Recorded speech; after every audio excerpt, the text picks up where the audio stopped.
Over 500 million people are checking out Instagram stories every day. Are you posting to Instagram stories?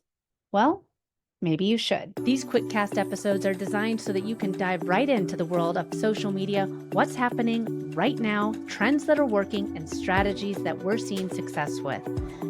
Let's dive into today's episode. So where should you be spending your time? On Instagram stories or in the feed? Well, both. There is no quick and easy answer to it, but if you're not optimizing Instagram stories, you are missing out on a huge opportunity. One of the things that I love about Instagram stories is the capability to really kind of give your audience that view from behind the curtain, allowing your audience to see what you're up to, not just the beautifully curated feed. And this is where a lot of the four-post strategy comes into play, because the way that the four-post strategy is built is so that no matter when someone comes on to your page, no matter when they discover you, no matter what post they click on, you're going to be taking that audience member through your funnel so that they will want to learn from you, follow you, buy from you, all the things. And that's the way that the four-post strategy works in the feed. But on Instagram stories, it really allows you to have that more candid experience with your audience. You can post on the fly. You can pop in and share a video. I recently was in Steamboat with my family for spring break, and I wanted to get out and just get some fresh air. My daughters had skied for 5 days straight. At 6 and 9, that's a lot of skiing for them. And they were ready just to hang inside, play by the fire. They both love dolls and they have very, very vivid imaginations. But we did get 10 inches of snow. So my husband headed out, got first chair, and skied for about 3 hours, and then said, "Well, I think I'm good. Do you want to go?" Originally, I said no. I was enjoying being at home, hanging out with the girls, kind of was just feeling a little melancholy and laid back. And then I was like, you know what? Maybe I should get some fresh air. So I strapped on my snowboard.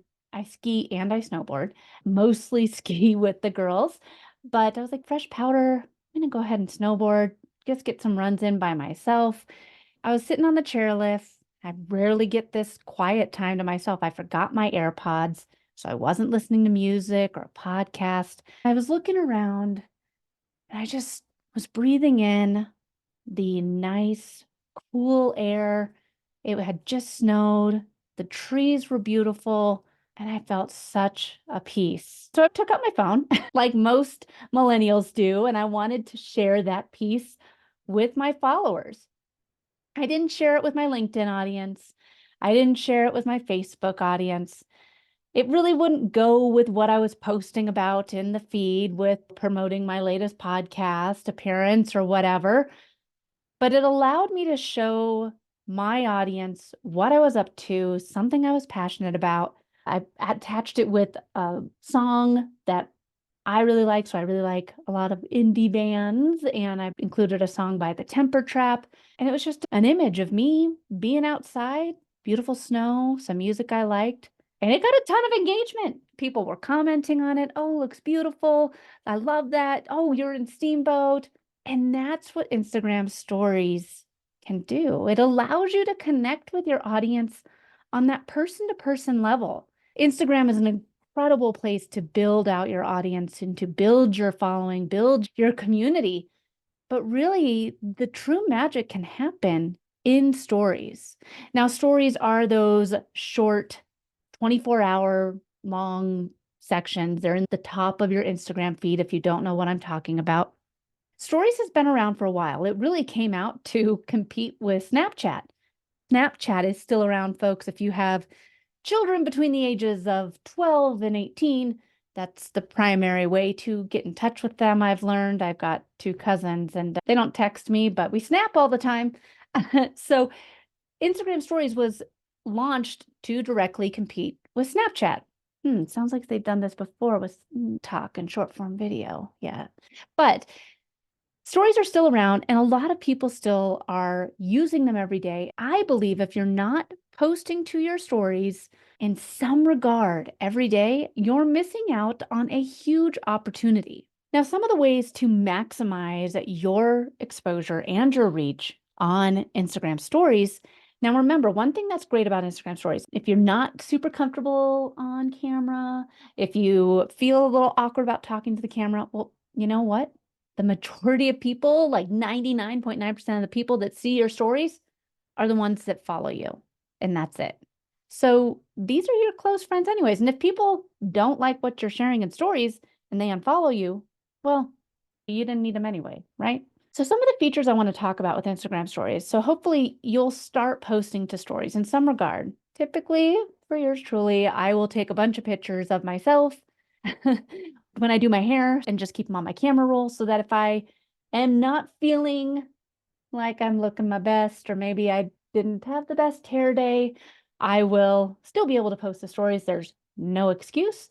And faceless stories are still great. You can share, like I said, video of me on the chairlift with the beautiful mountain trees covered with snow.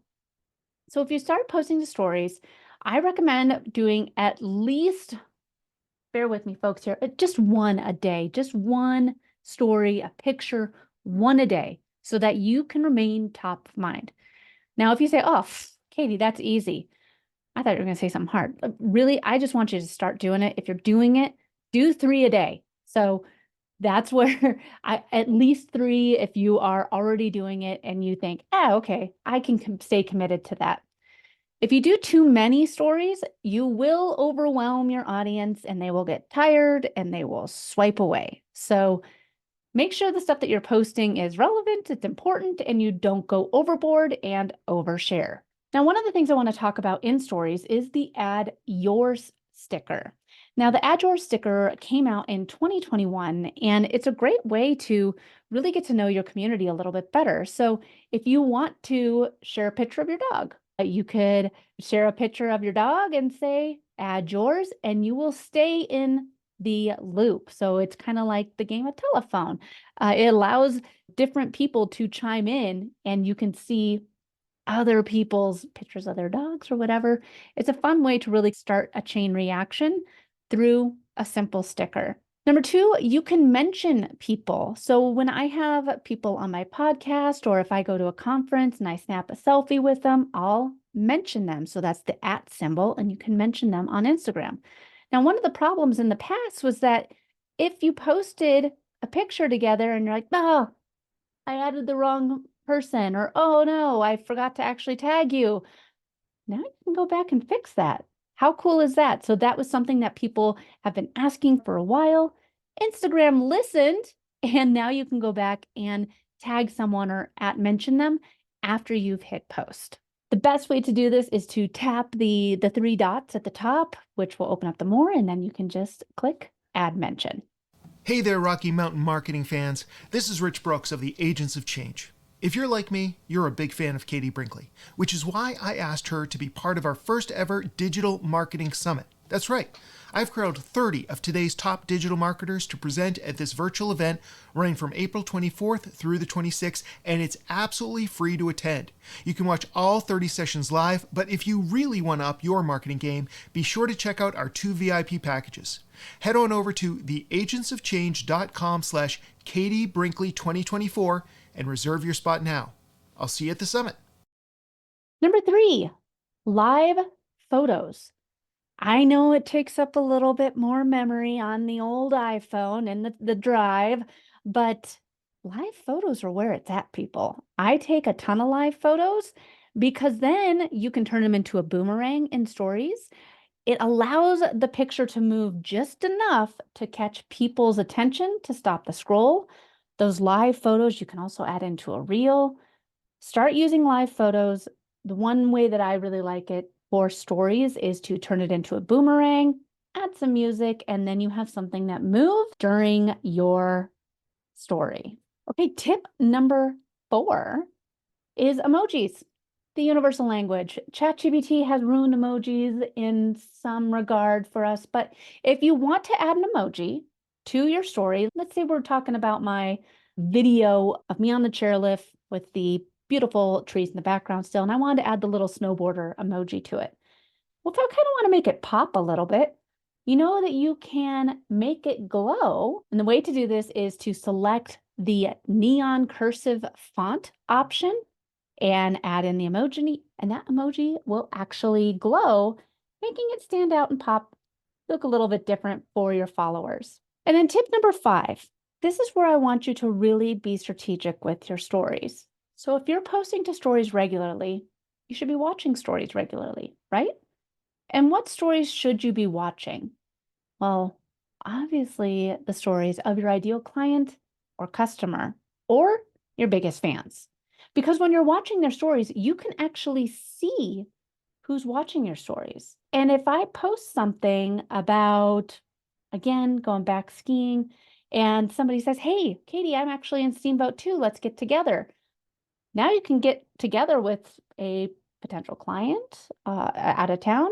It's not weird to show up in someone's DMs because every time that somebody comments on your story, that shows up into their DMs.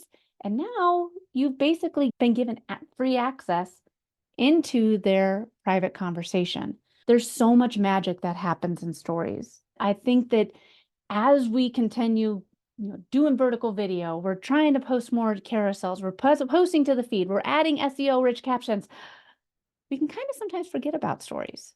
So if you've been ignoring Instagram stories, just keep in mind that 65% of Instagram users have purchased something through stories. And also 75% of people who watch Instagram stories watch all the way through completion. So that's where having that magic number of 3, 4, 5 stories a day will help you really build out your know, your like, your trust, your community on Instagram. Thanks so much for listening to this week's episode of Rocky Mountain Marketing. I hope you're leaving with valuable insights and the inspiration to lead your market. If you've enjoyed our time together and found today's podcast episode useful, I have a small favor to ask of you. Please hit that subscribe button to stay updated with the latest episodes.